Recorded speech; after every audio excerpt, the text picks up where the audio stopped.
هننفذ في الفيديو ده النهارده الايس كاب. دي ايس كاب شتوي. احنا ابتدينا في الورشة عندنا نعمل الايس كابات وشغل الشتاء، عملنا مجموعة كبيرة من الموديلات وهبتدي انزلها لكم في فيديوهات. كل طريقة ايس كاب هننزله في فيديو، وهسيب لكم في صندوق الوصف المقاسات بتاعة الكابات، ازاي نعملها وازاي يبقى المقاس بتاع الكاب سواء للأطفال أو للشباب أو للكبار أو للرجال، كلهم هيبقى مقاسهم ازاي. هنبتدي ننفذ النهاردة في الفيديو ده الغرزة الباسكت. طاقية سهلة جدا جدا جدا. بنبتدي بنعملها في الأول دايرة، وبعد كده بنفضل نازلين بدون تناقص في أي حاجة، وفي الآخر بنعمل الكمر بتاعها في الآخر. ما بتاخدش وقت معانا خالص، وهنبتدي ننفذها مع بعض دلوقتي. هتختاري الخيط اللي انت هتشتغلي بيه، وهتختاري الابره اللي تكون مناسبه لمقاس الخيط ده. انا مشتغله بخيط صوف متوسط السمك، ومشتغله معاه بابره الومنيوم رقم 5. هبتدي الاول كده هعمل عقده البدايه. انا عايزه اعمل دايره سحريه. انا بعمل الدايره السحريه بسلاسل. هنبتدي نعمل 1 2 3 4 سلاسل بالشكل ده، وهنيجي في السلسلة رقم 1 هنخش كده تحت الحلقة ونسحب الخيط ونطلع من نفس الحلقة اللي على الإبرة، نقفل الدايرة بتاعتنا. هنرتفع 2 سلسلة، وهنبتدي نعمل جوه الدايرة 12 عمود بلف. هلف الخيط كده على الإبرة وهخش في الدايرة وهسحب الخيط، يبقى معايا 3 حلقات. هطلع من حلقتين ومن حلقتين. هلف الخيط على الإبرة واخش جوه الدايرة وهسحب الخيط وهطلع من حلقتين ومن حلقتين، واخده طبعا خيط البداية ده معايا عشان الخيط بتاعنا الشغل بتاعنا يبقى نضيف. وهنكمل نعمل 12 غرزة عمود بلفة لحد ما نكمل الدايرة كلها. كملت الدايرة بتاعتي، معايا دلوقتي 12 عمود بلفة، وانا معتبرة ال3 سلاسل البداية اللي احنا ابتدينا بيهم انا معتبراهم برضو من العمدان. هقفل في اول سلسلة في ال3 سلاسل الارتفاع، هخش كده فيها وهسحب الخيط وهطلع من الحلقة اللي على الابرة وهرتفع 2 سلسلة. انا كده قفلت الدايرة بتاعتي. هبتدي اشتغل ازاي؟ هبتدي هعمل التزايد. هلف الخيط على الابرة. انا عندي نفس المكان اللي انا طالعه منه اهو ال3 سلاسل دول، هلف هعمل غرزه بريد امامي. هلف كده من ورا الغرزه بالشكل ده وهسحب الخيط وهطلع من حلقتين ومن حلقتين. ده اول تزايد بالنسبه لي. العمود اللي بعديه هلف الخيط على الابره وهخش في راس الغرزه تحت الحلقتين كده اهو بالشكل ده، وهسحب الخيط وهعمل فوقيها عمود بلف. نفس العمود اللي انا عملته فوقيه على العمود بلف هلف الخيط على الابره وهعمل فيه بريد امامي. هلف كده من ورا العمود نفسه وهسحب الخيط وهعمل عمود بلف. يعني العمود عندي بشتغل عليه 2 عمود بلفة. بلف الخيط على الإبرة فوق حرف الفي بعمل عمود بلف بالشكل ده، وورا العمود نفسه بخش فيه تاني كده من وراه وبعمل عمود بلف. يعني العمود بلفة الواحد بشتغل فيه التزايد هو نفسه. بخش تحت حرف الفي بالشكل ده وبسحب الخيط وبعمل عمود بلفة، ونفس العمود برضو اللي انا عملت فوقيه العمود بلفة بخش من وراه تاني وبعمل عمود بلفة عشان اشتغل اعمل التزايد بتاعي. هيطلع معايا في الاخر 24 عمود بلفة. نفس العمود بلفة بخش فيه تحت حرف الفي اعمل عمود بلفة، ونفس العمود بلفة من وراه بلف وراه وبعمل عمود بلفة. انا مش بشرح الغرز لان على القناة انا عاملة مجموعة كبيرة جدا من الفيديوهات بتشرح كل الغرز، عمود بلفة ونص عمود وعمود بلفتين. فعشان بس الفيديو ما يبقاش طويل ونبقى فيه بنشرح الغرزة، وغرزة العمود بلفة يعني غرزة سهلة كلنا بنعرف نعملها.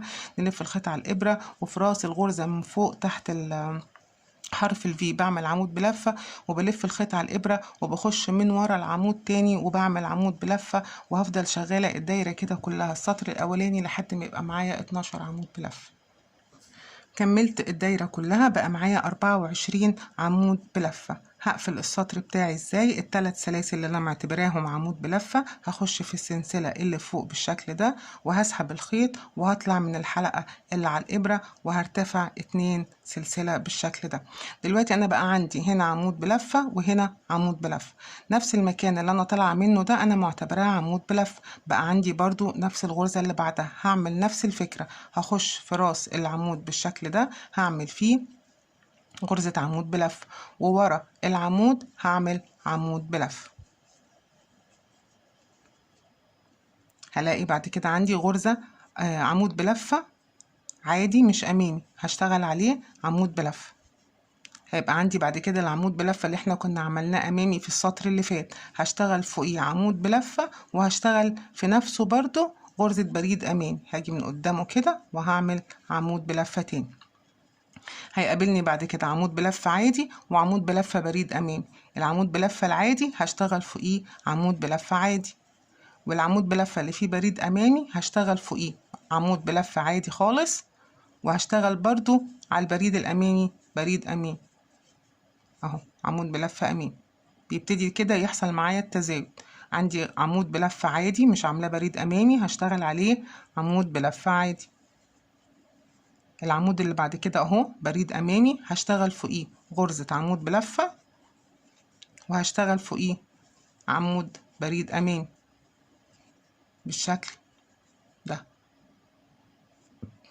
عمود بلفة عادي هشتغل فوقيه عمود بلفة عادي. يبقى هيقابلني البريد الامامي هشتغل فوقيه عمود بلفة عادي، وهشتغل فيه غرزة بريد امامي، وهفضل شغالة كده لحد ما اكمل السطر كله لحد الاخر. وصلنا لحد اخر السطر. هنقفل السطر برضو. عندي هنا اهو 3 سلسلتين اللي ابتديت بيهم السطر الاولاني وانا معتبراهم عمود، هخش كده تحت السلسلة وهسحب الخيط وهطلع من الحلقة اللي على الإبرة بالشكل ده، وهرتفع 2 سلسلة، وهكرر نفس اللي حصل. ادي الغرزة الاولانية اهو انا اعتبرت ده عمود بلفة، واللي بعديها عمود بلفة عادي هشتغل معاه عمود بلفة عادي، وبعد كده هيقابلنا البريد الامامي هشتغل فوقيها عمود بلفة عادي، وفوق البريد الامامي هشتغل بريد امامي.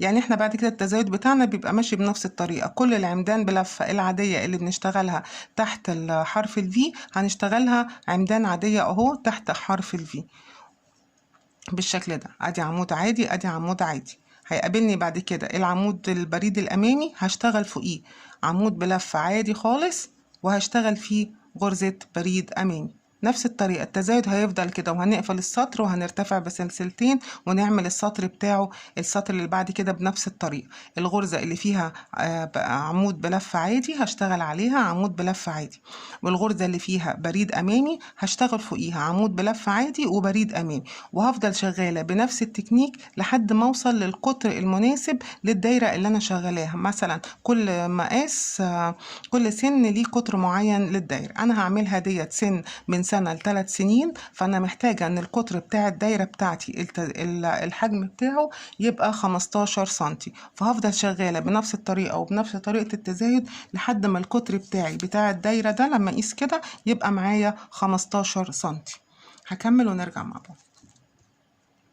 خلصت الدايرة اهو بالصف بنفس الطريقة التكنيك اللي احنا مشينا بيه لحد ما وصلت للمقاس اللي انا عايزاه. بجيب المازورة كده وبقيس اهي وصلت لحد 15 سنتي. انا كده اشتغلت الجزء العلوي بتاع الطاقية او الايس كاب. هبتدي اشتغل بقى غرزة الباسكت. غرزة الباسكت بنشتغلها 3 غرز بريد امامي و3 غرز بريد خلفي.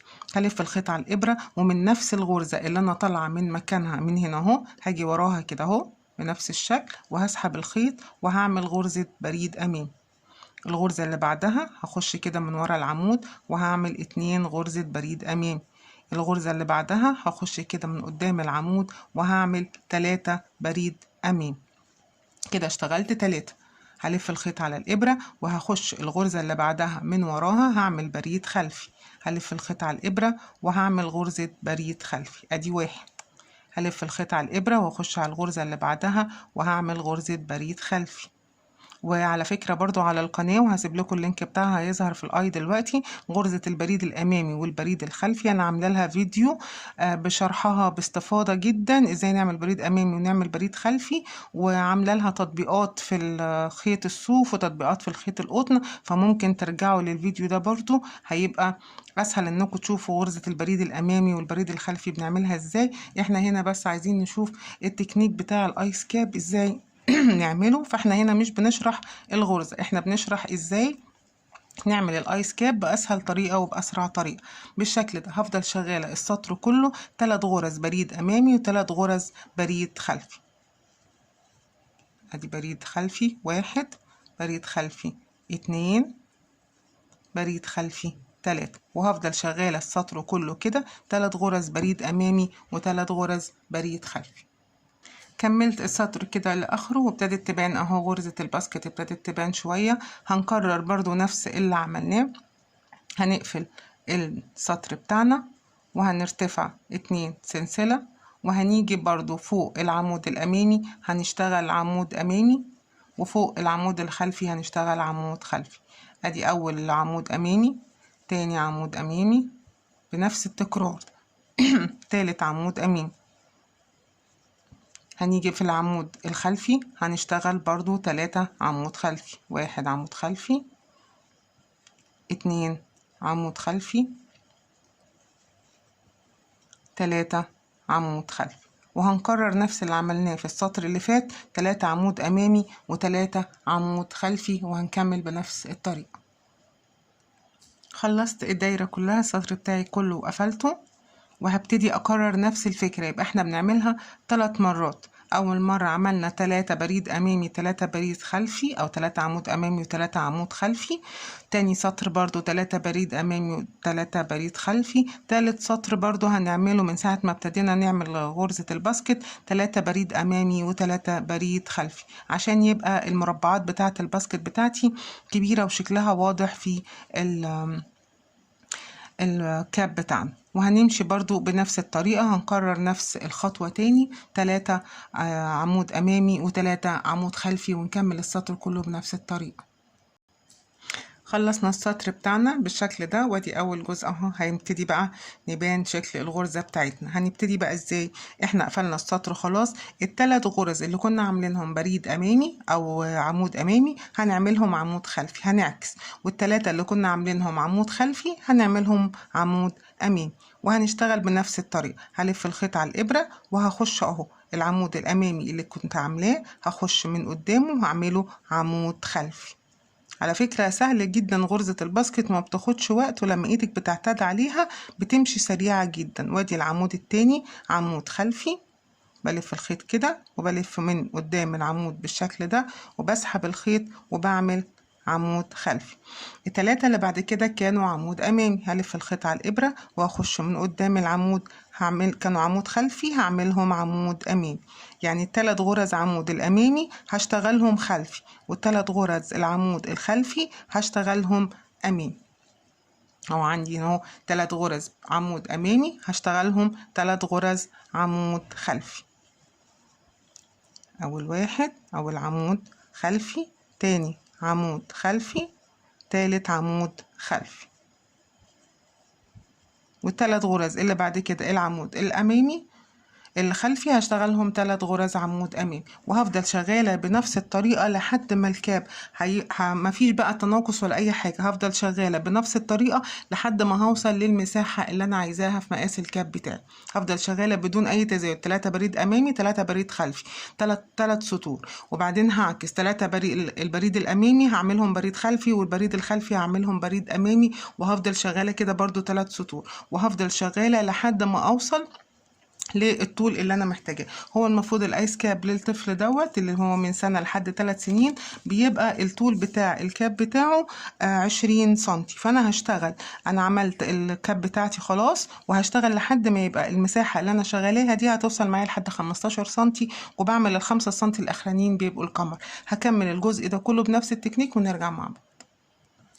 اشتغلت السطر التاني، وبصوا اهو الغرزة ابتدت تبان، والكاب ابتدى ياخد الشكل البومبي بتاع الشغل، ومن جوه بيبقى شكلها نضيف كده. هنفضل شغالين بنفس الطريقة، 3 عمود خلفي و3 عمود امامي، 3 سطور، وبعدين بنعكس البريد العمود الامامي بنعمله بريد خلفي عمود خلفي، والعمود الخلفي بنعمله بريد امامي، لحد ما بنفضل شغالين لحد ما نوصل للمقاس تبع الجدول اللي انا هحطه لكم في صندوق الوصف، لحد ما هنوصل هنا. ده الطفل من سنة 30 ل 17 سنتي، وبعد كده نبتدي نعمل القمر. طبعا هنا انا لسه ما وصلتش للطول المطلوب، لكن مجازا هنعتبر ان انا كملت الكاب للمسافة اللي انا عايزاها، او الطول اللي انا عايزاه للكاب طبقا للجدول الموجود في صندوق الوصف. هاجي عند اخر غرزة وانا هقفل السطر كده، هدخل اللون التاني. انت ممكن طبعا تكملي بنفس اللون وممكن تعملي لون تاني. دخلت اللون التاني بالشكل ده وهقفل عليه بسلسلة وهشد الخيط بتاعي ده كده. انا بس هعمل الكنار بتاع الكاب اللي هو دوت بلون مختلف، انت ممكن تعمليه بنفس اللون زي ما انت عايزة طبعا. وهرتفع 2 سلسلة وهلف الخيط على الابرة، ومن نفس المكان اللي انا طالعة منه هعمل عمود بلف، وهبتدي هشتغل عمود امامي وعمود خلفي على كل الغرز لمدة سطرين 3 سطور زي ما انا عايز. هشتغل غرزة عمود امامي، والغرزة اللي بعديها على طول هتبقى عمود خلفي. انا دلوقتي بعمل القمر بتاع الكاب، غرزة عمود امامي وغرزة عمود خلفي، غرزة عمود امامي وغرزة عمود خلفي. هنفضل شغالين السطر كله بنفس الطريقة، وبعدين نقفل السطر ونرتفع 2 سلسلة ونعمل السطر اللي بعديه برضو على نفس العمود الأمامي هنعمل عمود أمامي، وعلى نفس العمود الخلفي هنعمل عمود خلفي. وهتقفلي برضو السطر وترتفعي ب2 سلسلة وتكملي بنفس الطريقة لحد ما تعملي القمر بتاع الكاب بالطول اللي انتي عايزاه اهو بنفس الطريقة كده.